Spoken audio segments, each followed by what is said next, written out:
So I'll be given the mic, I say my name. But one thing I could not leave behind is to say that, and my grandfather was a canon. So that people can at least attach that if this guy's grandfather was a canon, then he can't steal our money. And he has to do what is right. So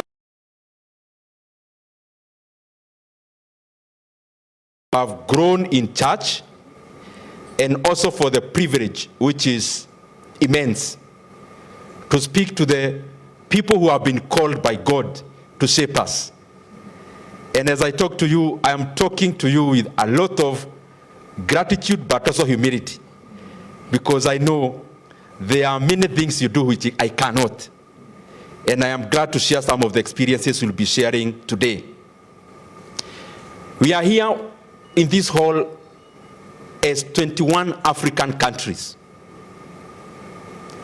And our nationalities were registered here. 21 African countries are represented here. I don't know whether you are absorbing that. You know, I'm used to talk to Kenyans. Now here we have people from Eritrea, from Ethiopia, from Zambia, from South Africa, from Gaborone, from Botswana, and all the other African countries. I wish we had even more time to share, interact, because I feel like I have identified my brothers and sisters again. And I can tell by the warmth in this room that clearly we should have many more of such. Yeah. If only to come together, share experiences, interact, and go back home. Even without a keynote speaker. And without a lot of formalities, because this is part of the basics why we are human beings. Forget about member of parliament and this leader and the rest. What makes us different from all the other living things is because we are social. We interact. So even if we just meet and do that alone, that is profound. So I'm a member of parliament for the second time, my second term, and I'm saying this for the benefit of our brothers and sisters from the many other African countries.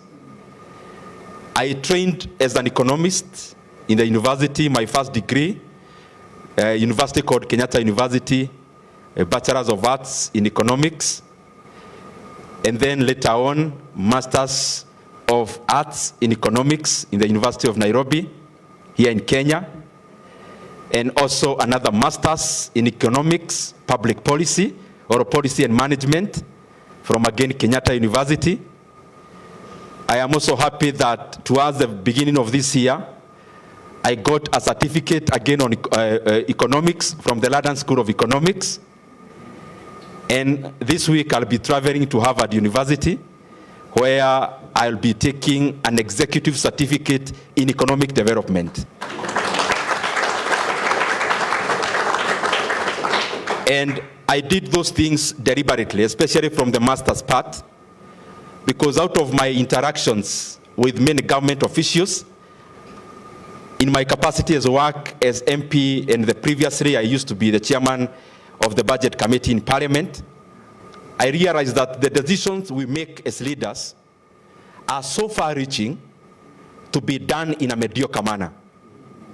That a decision I make like this, me as a leader, is not just a show of how much I know. It is so far-reaching to the livelihoods of the people. You can imagine that leadership that we offer as African leaders even dictates the life expectancy of the people we lead. And therefore, I thought it is important for all of us as leaders to be a bit more serious. And to be more serious is to be more refined.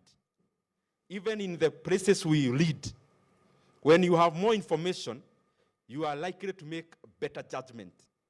And you are likely to make a more optimal decision. And you are more likely to make an efficient decision. And what education does many times, even if it doesn't sharpen you, at least it removes the cobwebs from your eyes. It removes the dogma, and it removes the many things that crowd your judgment and your decision making. So in Keharu constituency, it's a fairly large constituency here in Kenya. I know in all the African countries represented here, we go to school in public schools. We have those public schools. And in Kenya, just like in many African countries that are here, public schools are not necessarily the best places you visit, because you get dilapidated buildings. Of course, you get run down infrastructure. So from my first time, what I did, and what we did together with the people of Keharu, we started uplifting the infrastructure in our learning institutions. We have around 112 in the primary level, 112 public primary schools, and all of them, it's a rural constituency. We've been able to construct new ones where they were needed. We've been able to refurbish the old ones. Irene is actually my neighbor at home. She can attest that all our public primary schools, learners actually step on tiles. They step on tiles like these ones. All of them, all public primary schools in the place I represent. And because in Kenya we have something called National Government Constituency Development Fund. And it's the work of the Member of Parliament to oversight that fund. So what we've done is to transform the way that fund is done. We do something called labor-based, where there's no one who makes profit. When we give a school money, that money is spent from the first shilling to the last one in that institution, other than introducing a contractor who will then get the profit out of the project. And we've been able to do all that work. There is a time I visited Cape Town in South Africa, and I was in a place called Camps Bay. So when I was walking around, I saw, and I was so surprised to see a municipal school that was looking like a college in London. So I took photos, and when I came back home, I called my staff, and we decided we are going to transform our learning institutions to that level. And out of that, beyond the tiling and the infrastructure, we started landscaping and cabro. I wish, if I knew the whole Africa is here, I would have projected some of the photos of our public primary schools, because we've been able to do 65 of them holistically, cabro, planting palm trees, doing them very nicely, up to the point where the people in our village, when they do weddings, they go for photo sessions in our schools. One called Mudigiriri, you can check them later. Even the school I went and Irene went is also very well done, 65 of them. And this year, we started a program we are calling Keharu Masomo Bora. It's taking care of learners in our day secondary schools. You know, that what I was talking about is primary schools. Just like many African countries, you also have secondary schools. When you leave primary, you go to secondary. So secondary schools, we started a program we called Keharu Masomo Bora. And that program, we went more to the soft side of education. Yes, we've done infrastructure, laboratories, and the rest, but we also decided to keep the learners in school through this program. Keharu has around 65 day secondary schools, those who go home every day, but they are in secondary schools. And we have around 12,000 learners. They pay, listen to this, we've been able to subsidize education in our place. So we have subsidized to Kenya shillings 500 shillings per term, which is around $4 US per term as school fees. And out of that money, learners eat in school from Monday to Saturday. I know that doesn't sound real. That they only pay $4 per term, not per day, per term of 3 months. And learners eat in school from Monday to Saturday.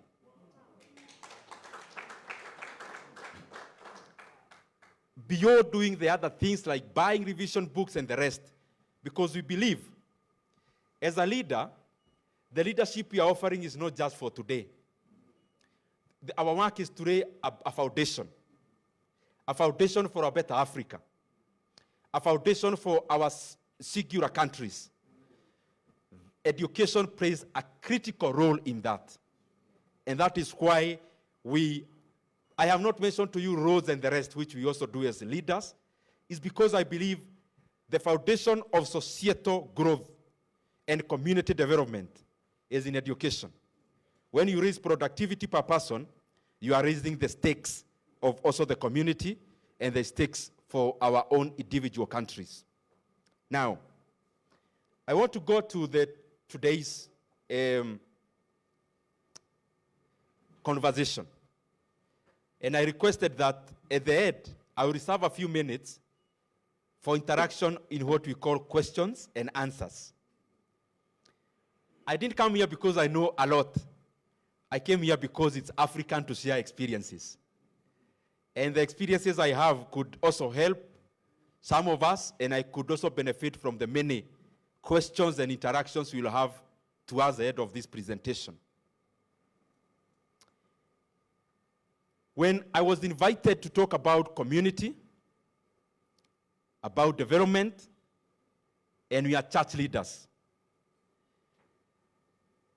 my mind first of all shifted to my grandfather, who was a canon, to look at him, because I'm talking to him today in you, because he was a church leader. So I was trying to check at the kind of decisions he had to make, and the same way that the decision you have to make today. So, and because once we go to the economic issues, we may delve deeper and deeper into them.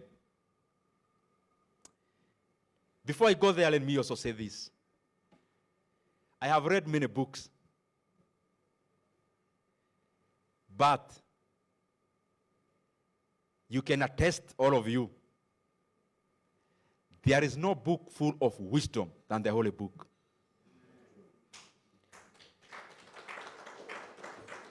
And I wish, as even leaders, forget about the one for reading a verse. You know, when you just want to tick, you read, so you read a verse. If you actually read through the lines, and I have done it from Genesis first verse to the last one of Revelation. I've done it twice, at least, consistently, without now the ones we read on a day-to-day basis. You realize it is a great injustice any leader does when you don't, first of all, draw wisdom that is divine. The loser is you as a leader if you don't. Because you get practical ways on dealing with issues. And you get it at the highest level of wisdom there can be. And by the way, I also need to tell you, as my brothers and sisters, before I go into these jargons of economics, I know we are church leaders, but we are also human beings. So sometimes you have doubts about many things. You are from Eritrea, you have doubts about, is what you are doing safe enough? You are from this other place, and because we are human beings, we are weak. But I want to tell you, if there is anyone in this hall who has any doubt in their mind and their heart that what we talk about you as church leaders is actually true, if there is anyone who had any doubt when they came here, I want you to look at me, and when you look at me, when you go out there, know that the doubt you had is that myself, I am a product of what you talk about. I am a product of one thing, God's doing. In all ways, in leadership, in all ways. So if you came here and you had doubts that What you read in the Bible, what you think about, what you teach, what you preach. If you had any doubt before that could it be, maybe. Could it be, maybe not. The maybe not part, leave it on your table today because I want to confirm to you if you had any doubt. Remove everything else in this world. What makes sense is what you teach and what you preach about.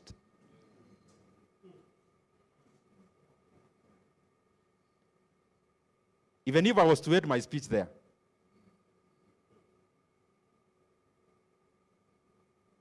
that to me is very important. Many times you see us as leaders, politicians, talking many things and doing things. And what is a human being? What is a human being? When you look at it deeply and think, you relate stories of the Bible from Joseph to David. You relate all the stories from Hezekiah to anyone else. Then you realize God can use anyone. And if God can use anyone, it therefore means it's not about you. It's about who is using you. You've read the story of the prophet he sent. You know better than me about these matters. Go to this home. I want you to anoint somebody. The very well looking come. Must be this one. No, not this one. Other ones come. So everyone had come. There was no one to be anointed. Then, is there anyone here? Anyone else? Yeah. Can you just imagine it was you? Is there anyone else? Meaning all the people had been called. Is there anyone else? Yes, there is. Lakini, he's looking after the goats. Can you call him? We see. Then he comes and it's the one. So is it about him or is it about where the power is coming from? It's about where the power comes from. And if we internalize that every day, we'll always be humble. Even as African politicians, we will always be very humble. To realize that the responsibility we have, so many people can do them. So it is important that when we have the responsibility, we just do it to the best of our ability. Because there are so many people who can be used, but you have that privilege. As church leaders here today, all of us are leaders in this hall. That can you imagine, there's no scarcity of people on who can be used to do exactly what you do. So that because you have that privilege to do it, you lose nothing by doing it with all the capacity you have. You lose nothing. In fact, I usually realize when I'm lazing around at home, I get more tired than when I am busy. Then why can't you then be busy doing something? So community. Everything we do as a community, and community here does not just mean our localities. Even Africa is a community. Everything we do together for common goals, that is advancing community interests. So, what is it that we should talk about today here, because we are church leaders and we are leaders in our own rights? So when we talk about our institutions and the work that we do, what comes to our mind first when we talk about community? Of course, the first thing is to preach, especially on Sundays. But I am here to say that we have much more role to play. And I'm not talking to you as a church leader in the church you lead. I'm here talking to you as a church leader in your country. So when I'm talking to you from Malawi, I'm talking to you representing the entire Malawi and all the people who do the work you do. So when we talk about that, can we first of all take a slice of it, just a small slice? So if you are in a church leader leading 1,000 people in your church, of course you have monetary needs. You have societal needs that you need to impart to the people. But let me just talk about this money part only. There are things you need to do as a church. So there are things you need to raise money for. There is a church which has a congregation. Maybe they require $100,000 for a project. $100,000 for a project. So there is one church which will do, in Kenya we call them harambes or fundraisers. So they'll do fundraisers for 2 years to get that money, $100,000. But there's also a church where one person in the congregation will actually shoulder that responsibility alone. That one person. So it gives us a reflective mode. That yes, I'll not talk about the spiritual part because I don't want to purport to teach the fish how to swim. That's your area. So I'm not only talking about this other side. So you have a church of 1,000 people. They come to church, that's your membership. So you have a congregation that needs to undertake a project of $100,000. With a congregation of 100,000, of 1,000, you may raise this money over a period of 2 years, every Sunday, canvassing for that money. But there is another person doing exactly what you are doing. In one Sunday, 2 men or 2 ladies will just say, we take it up, give us the bank account, consider it done. When I reflect about that, and I was reflecting about it when I was coming here, then I realized what we do as leaders, yourself included, is beyond every Sunday. It must go into the lives of these people every single day. Because if you are leading an empowered people, it means you are the more empowered. If I'm a leader in the place I come from, and there is no one who needs any assistance to take their children to school, it means we have elevated our problems to something more. We are no longer dealing with basics. And I thought it is important we talk about that. In Kenya, for example, the schools we attended, including the one I went, were church-sponsored. Meaning, devoid of the church, majority of us would not have accessed schools. You know, many times it looks obvious. It looks obvious. I went to a primary school, ACK sponsored, Catholic sponsored, this sponsored. It looks obvious because we didn't have to participate in it. But now it is us who are in those positions today. And when I reflect that there are men who sat down, there are women who sat down, when education was not a norm, it was not fashionable to think about education. It was more about how do you sell your daughter. It was more about how your son can herd more cows. That there are people who sat down without resources, first of all, gave up their land. They just say, you have 10 acres, from today you have 9. You have 8, you no longer have 8. You have 7.2 acres. They seeded land, every person, to make land available for us to go to school. And then when you remove that from ourselves today, the kind of people we would be, the kind of barbarism we would be peddling around as people would be monumental. People sat down, sacrificed. In Kenya, maybe close to 80% of our running institutions were started by people like you, seated in this hall today, who came together. They started now providing solutions for the problem that was there. And now we are where we are. The same thing with institutions, health institutions in Kenya. Majority of them were actually started by churches. You can imagine that. People realize we need a health center here. They go ahead, they start it. We may start arguing. There are some external people helping them. Far from it. Some were even started by African indigenous churches. So I am here to talk about that kind of transformation that is beyond today, but even more beyond a person going towards the society and the community.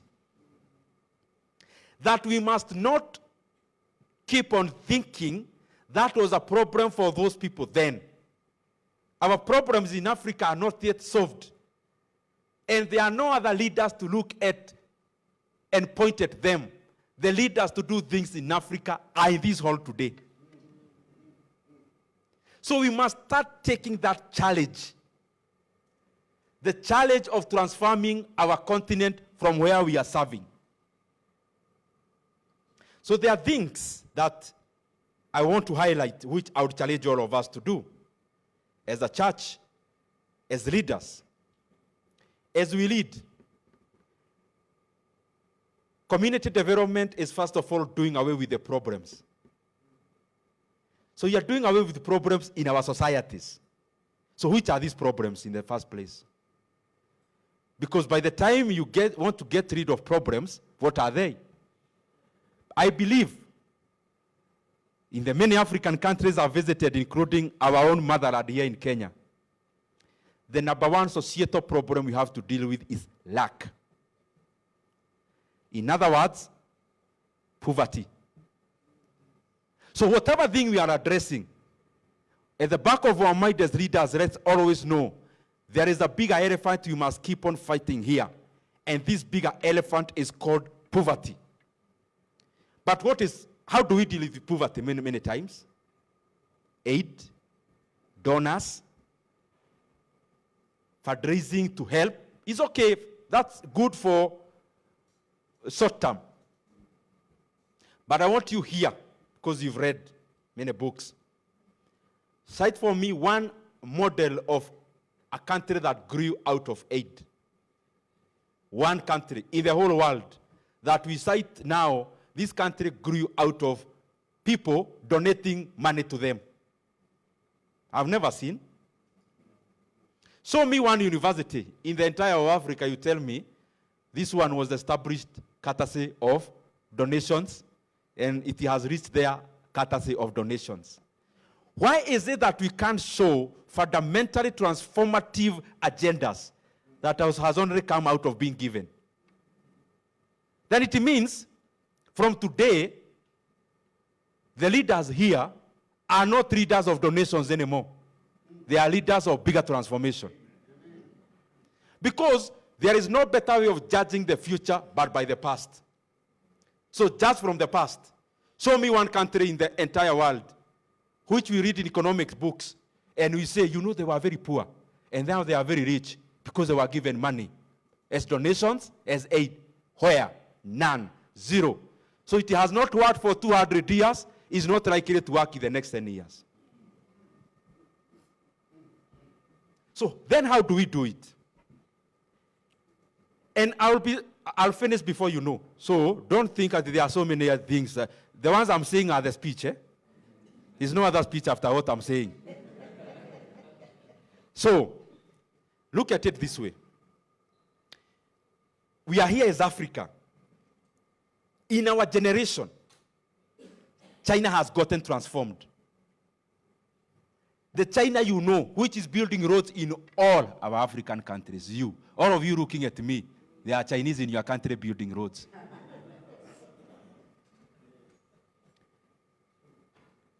Gaborone from airport, I saw a big project. You dig deeper, China. Here in Kenya, of course. Ethiopia, I saw Ethiopians. Addis is now a very booming city in Africa. We are all proud of it. So China got transformed from 1978. This is what happened.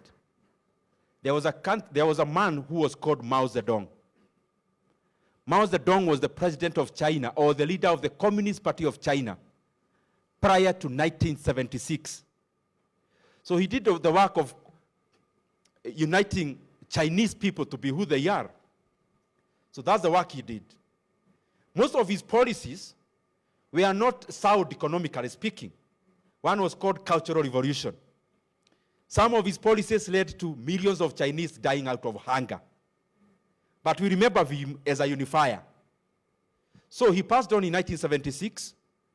There was a gang of 4 people who didn't want a man called Deng Xiaoping to become president. So they delayed him for 2 years up to 1978. In 1978, a man called Deng Xiaoping became president of China. Park it there in your mind. There's a point I want to drive home. Park Deng Xiaoping somewhere in your mind.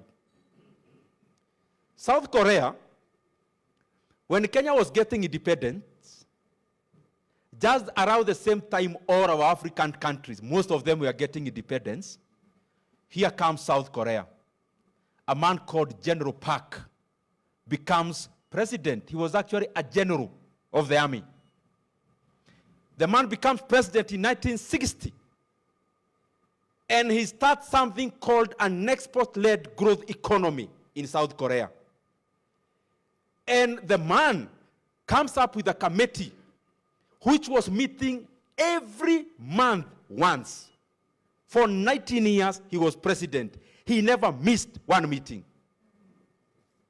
The exports of South Korea grew by 364 times in the 19 years he was president. Forgive me, I'm talking even like blowing this mic away. Because this is where the bigger problem of Africa lies. And this is where our solution will come from.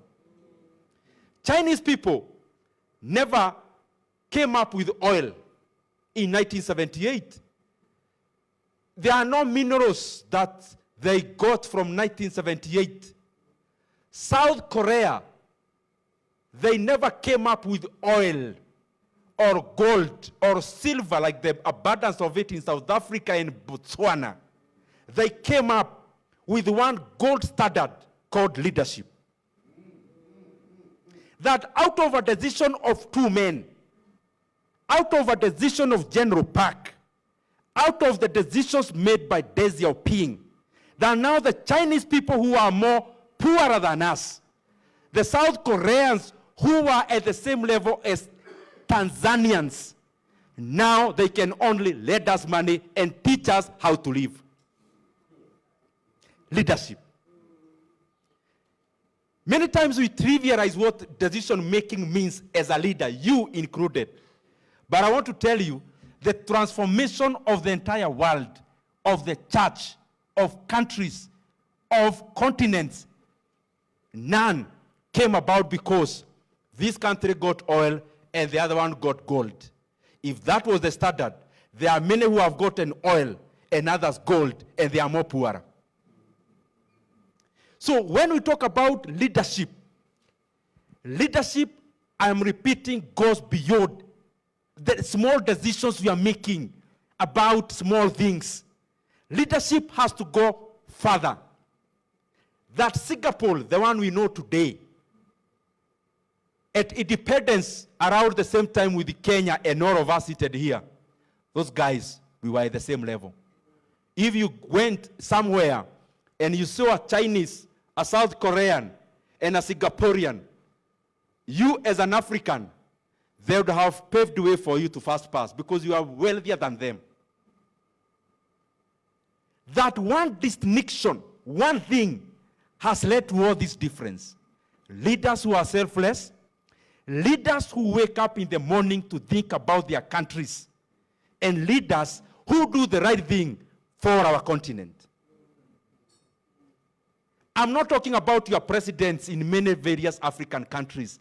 I'm talking about the leaders in this hall today. So I was at the side of poverty, but I brought in here because even if we talk about many things, what is poverty? We measure it in various dimensions. GDP per capita, that's GDP per person. Income per capita, income per person. So if we are talking about a South Korean who is maybe 20 times richer than me. So I would rather then talk about South Korea and forget everything else. Because in our generation, they have been able to live better lives in multiples than all of us, including the years they live. Just because of leadership. But here at home, what do we do? When maybe those other leaders were thinking about their countries growing exports, establishing huge companies like Samsung and Hyundai, as around here, we were talking about who gets the bigger size of land. We were talking about our own children, how they go to Europe to study. Instead of bringing that Europe to our continent, we took a few of us there, and our continent still lags behind. We must break forth from this. And there is a bigger calling we have as church leaders. The bigger calling is to advocate for the right leadership in the African continent.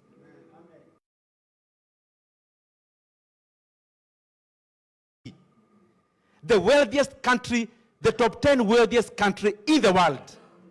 And they are here as the poorest, among the poorest in the world. We must not accept that as Africans. Even if we do whatever we want to do, in our own small ways, in our own cocoons, and we don't come out to propagate and to fashion and to demand for the right leadership, we are letting our continent down. So, poverty is where my point was. My brother here is in the UK, was in the UK.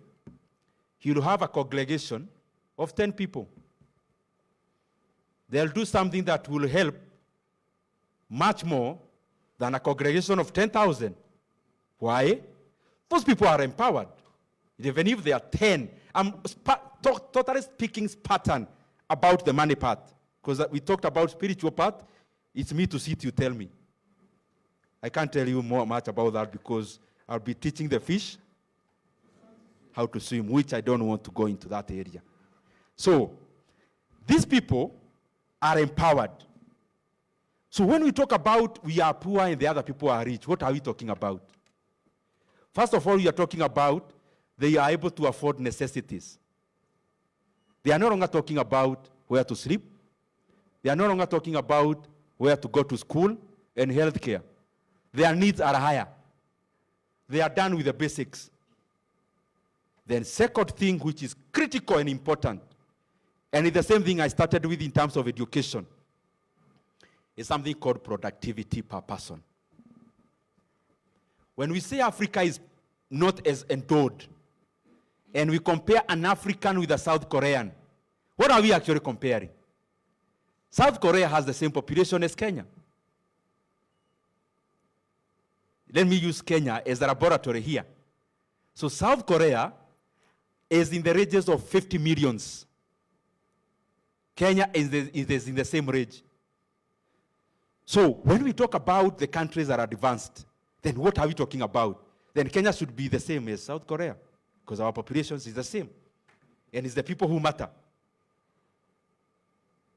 Then why are we different? Why are we different?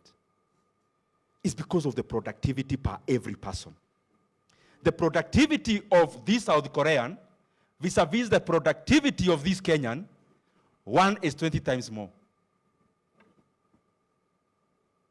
So what fashions, what adds productivity per person?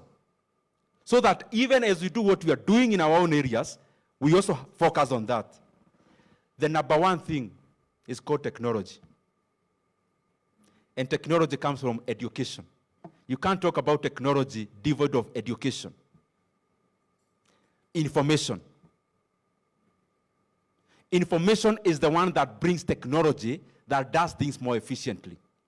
Where you go to Europe, you realize there is a person with a 10,000 acre farm with only 20 people tending after that farm. But you here, you have 2 acres, but you have 100 people tending after that farm. So what is the productivity per person there? Are we actually creating just social jobs, or are we creating productivity for our people? So that's how it comes in. So you go to Ethiopia, just like in Kenya, The biggest thing we are doing, which we are very proud of, we are creating, we are calling them EPZs, for people to go become tailors. Why? Because labor is cheapest in Ethiopia. So you look for the place people can do something for you almost for free. So that's where you go for it. And those are the things we come to chest dump as leaders, that we are creating jobs for our African people. We are not creating jobs. We are keeping them busy. Productivity per person is something that we must keep on propagating at the basic level education, at a higher level technology. That's where universities come in, and that is where we add the value of the person as the provider of labor. In economic interactions, a human being is the source of labor. An entrepreneur is the source of capital. So labor and capital interact. What the laborer gets is called wages, which you call salaries. What the entrepreneur gets is called profit. So you, as a provider of labor, you only get a higher productivity when there are more machines involved in your work. When you can only till your yard with hands, your productivity per person is so low that you are a slave.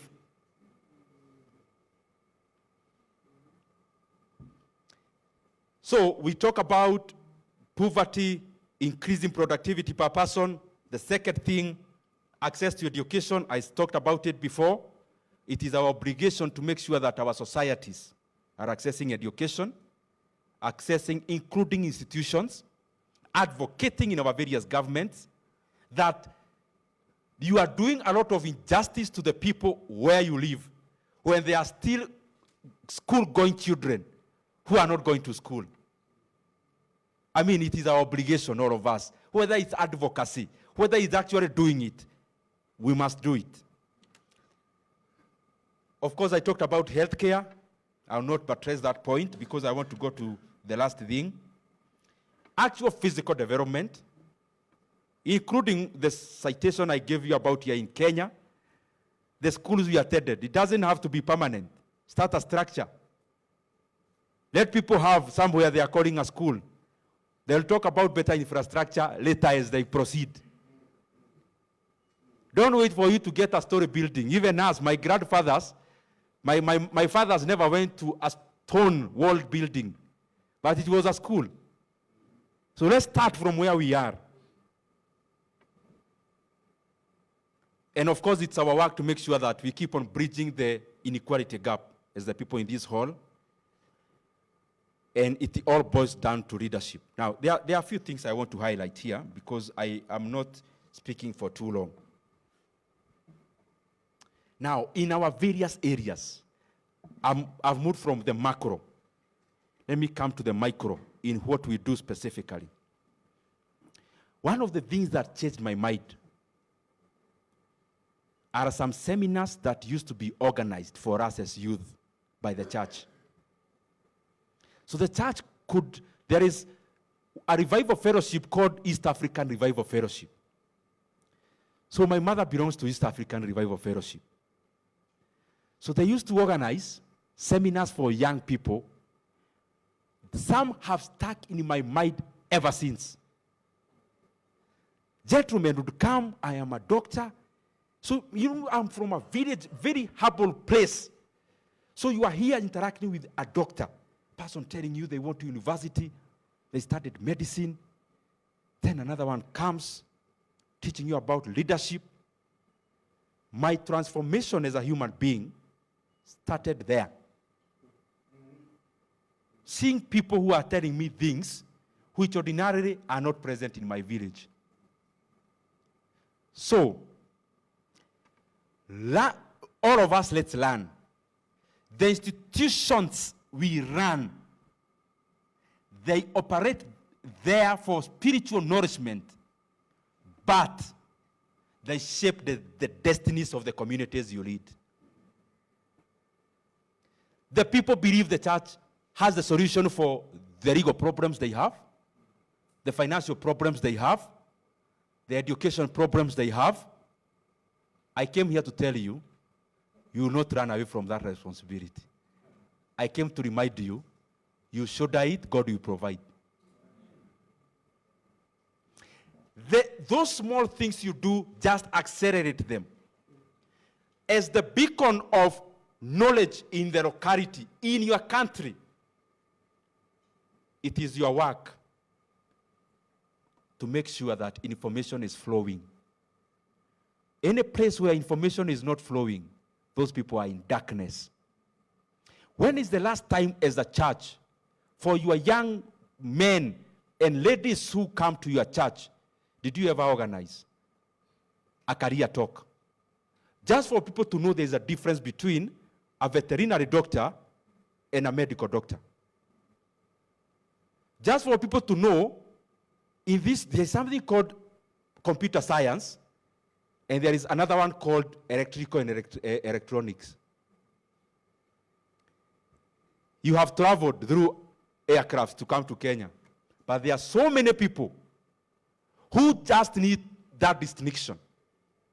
To know, just for information to flow, for this person to open up their mind. Open up their mind and know the world is bigger than my village.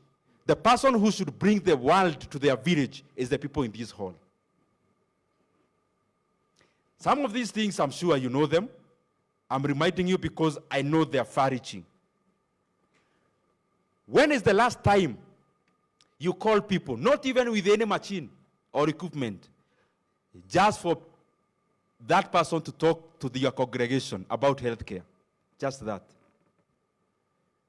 About you need to exercise, about intake of sugar and these other things, what they do to you. Economically, as I told you, a human being is a supplier of labor. The longer you supply labor, the more people you have living healthy lives, the more agents of the economy you have. Healthcare services, labor. The work of education is to add value to a human being. The work of healthcare is to service that labor. So, primarily the people you deal with, two things are very critical to them: education and healthcare. What do you do as a church in those two arenas? You may not have much to give, but there's a person who only needs that information. Even in our, I don't remember in it where we went for a seminar, people talked and gave us books, how to be a good leader, how to do this. It is that word that was imparted to me that changed me, not the gift I received from those people. So, lastly, if there is one thing I talked with passion with, is about leadership. I go around my our constituency, and I have seen a correlation between schools that perform so well and the leadership of those schools. Leadership of a church and how the church turns out to be. Then it means leadership is very critical. What are you doing in your own way to make sure there are better burgeoning leaders from the communities you lead up to the country? If the community I was in, that church never organized that seminar, for me to go learn there is a bigger thing than my village, and to interact with the people who I would ordinarily not have interacted with at that level. If that never happened, would I be an asset to my community now? That's the reflection I want us to have. So those things, then the basis you are laying today, if you don't lay it, you'd rather look at it this way. You'd rather you grow 3 people. 3. Forget about a 10,000 congregation to say I have a big congregation. What if you touch 3 people? One becomes the best president for your country. The other one becomes a far-reaching education minister. The other one becomes the treasury CS or cabinet minister in charge of money in your country. And you retire as a pastor. The decisions those people will make could be far-reaching than a congregation as big as you do want to count it. If you are here as a teacher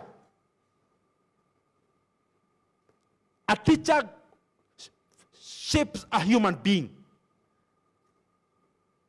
Maybe 10,000 people pass through the hands of that teacher. 10,000, they retire.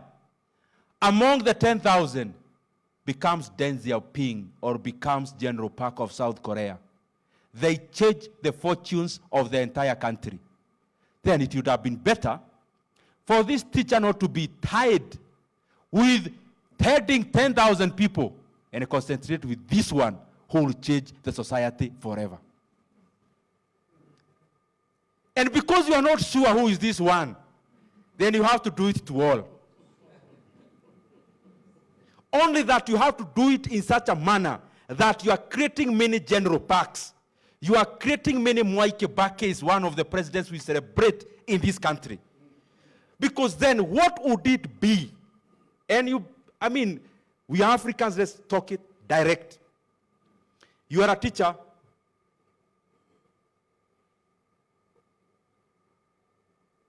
Who taught the president in one of the wealthiest countries here in Africa.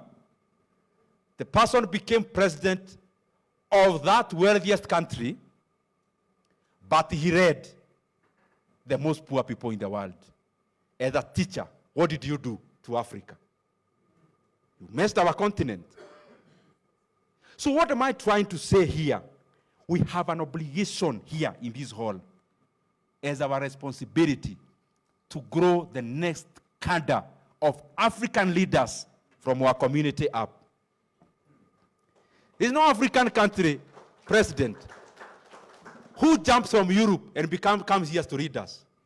They come from our community, become prefect in a school. Then after that, they go and start a business. In that business, they become wealthy through corruption. Then they get the money, and they come and bribe all the population. They become African leaders, and they go to AU. And then our countries depreciate and decay. The people to break that are in this hall today. And leadership, always remember, when you look at it up, it's a reflection of down. So we start from down here. That young man leading youth in our church, first of all, they are empowered by you to become leaders with integrity, leaders who love their countries, leaders who love our continent, leaders who are doing the right thing. They go to the university, they become the same people. It is the same people who will come back to become members of parliament, ministers, and presidents. The root of that is in this hall today. But as we wait for that, it is also the work of us in this hall to advocate that those who are already occupying those positions have to style up. If you as a leader here would stop a leader from committing something that would cost your country $10 million, and you stop it out of your advocacy, even if you retire from work, you have done more than a person who have labored for 70 years. Because this money, the impact it will have in your own country is much bigger than you being a nice guy, a nice servant, who speaks nothing, who is at peace with everyone, but that peace is costing so many people out of their livelihoods. Advocacy, talking, offering alternatives, and breathing sense to even the leaders who are there now. Even if they are not very good, make them to be not so bad through your advocacy. Very last, I don't know whether it happens in many other African countries here, but us as leaders exploit our populations through tribalism. We come and remind you, you know, you come from this clan, eh? You know, you come from this tribe. The other people are your enemies. I don't know whether it is just Kenya or it happens everywhere else. That, out of self-interest, a leader comes to tell you, as a normal African, if I tell my brother to start, you who is not a Kenyan, you already know whether we come from the same tribe. Can you imagine? If I call one of my brothers from DRC, I ask you, who is Kenyan here and who is from Congo? You wouldn't know. We look the same. But during election time, some buffoon comes to us and tells us, you know, you are Sona, and this other person is this tribe. Eh? So this is your enemy. Let's stop this nonsense completely.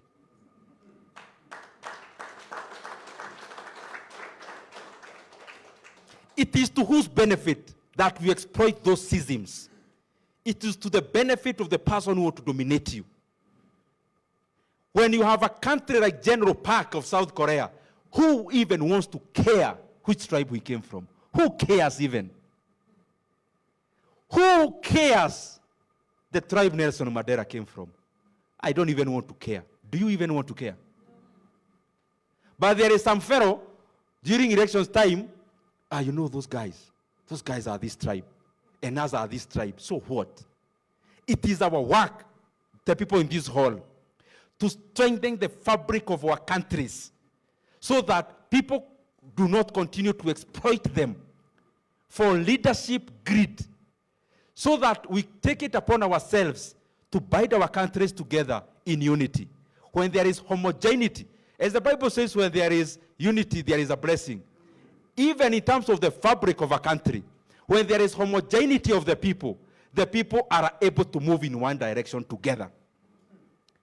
And the best way to do that is to detribalize our countries, detribalize our continent, because you are one people. All these things that are brought to us to show us this person is different is hogwash.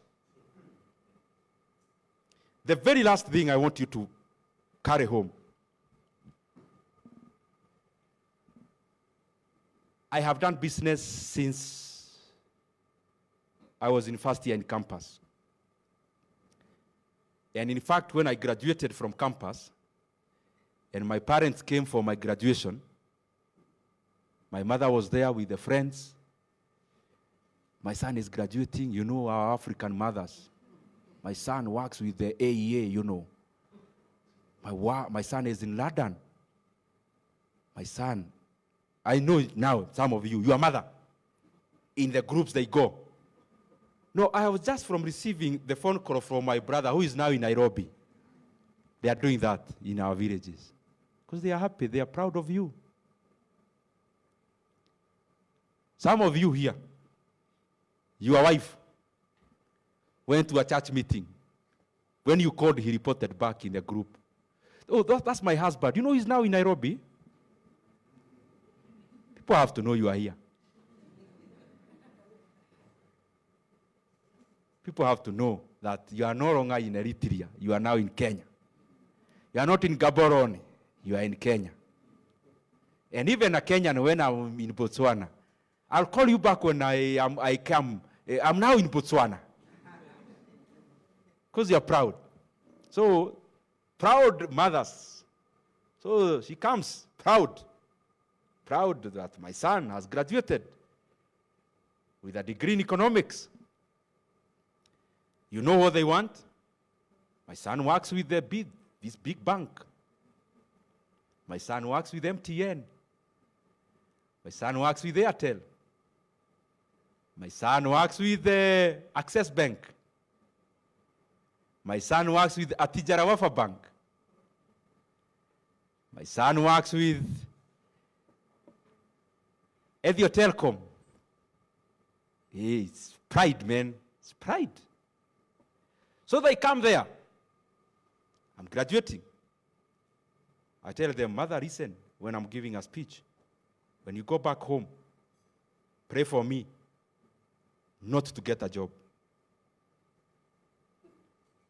I was graduating. Are we together? So they have come for, you guys, I'm sure you hold graduation parties, more than us even. Especially Ethiopia, I know you hold big ones. So graduation parties, big people come, they fill up the hall. They dance, dance, dance. The last person to speak is usually the one graduating. That's the last person, eh? So I was the last one because I was graduating. Told them, I want you because you pray. When you go home, pray for me not to get a job. They were wondering, is it the microphone that is wrong? Or what's wrong with this fellow? I repeated, pray for me not to get a job. Because I had done my math. There's no way I'll become wealthy through employment. So I thought, why am I even starting with it? If there is no empirical evidence that you cannot get wealthy out of employment, why am I even starting? You know what we say? I first get a job, first to learn a few things, just to stabilize. I say, no stability, I don't want. Of all the ways I had known how to get rich, getting employed was one of the ways not to. I decided I'm not. So I graduate there. Hey, I hear my classmates are getting jobs in the banks, in audit firms. I almost think I hadn't looked at this matter correctly. Maybe I need to get a job. But I refused. This is the point I'm trying to drive home. After that, started business. But the point I want to deliver is this. In my life, I have made more money passively than I have made money actively.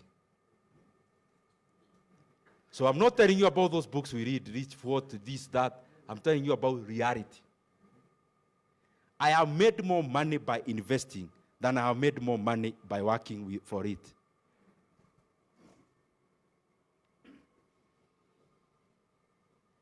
I have made more money passively than I have made money actively.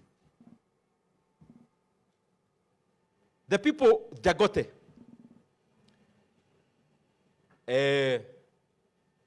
Patrice Motsepe, there are people from South Africa here. Patrice Motsepe is rich because of what? African Edible Minerals. There is a bank, I think Time Bank, Sanlam. Okay, Sanlam is an insurance company. So who did Dagote ever sell a policy to? Patrice Motsepe, sorry. Who? Ever. I have an insurance policy, Patrice Motsepe sold it to me. Time Bank. I bank with Time Bank owned by Patrice Motsepe. He's the one who served me when I visited my bank branch. Nigeria, Globacom, Glo. So, I have a line I communicate with from Globacom. The owner, Mike Adenuga. Did he sell the SIM card to you? No. Did he go to fix the tower for your village to get a good connection? No. So what are they? What is Patrice Motsepe? Where are they getting money? Because they are billionaires, or the ones I've mentioned. The company they are associated with, who are they in those companies? They are investors in those companies. They are entrepreneurs. Their work is only to allocate capital.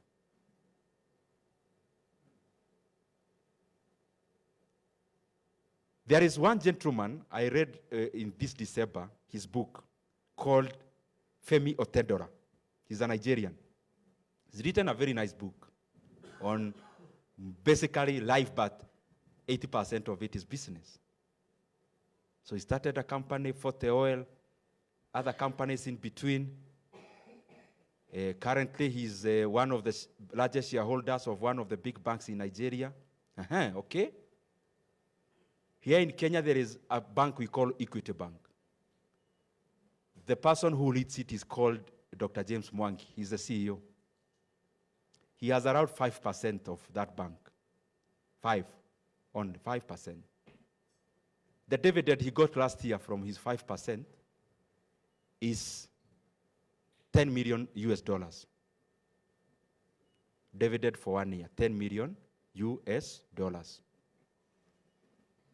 10 million US dollars dividend. He didn't sell shares, dividend. I want you to go with me.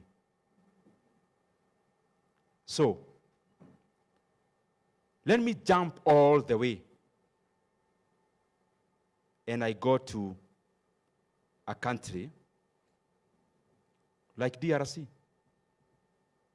The largest bank there is now Equity Bank, which is a Kenyan bank. That's the largest bank in DRC now.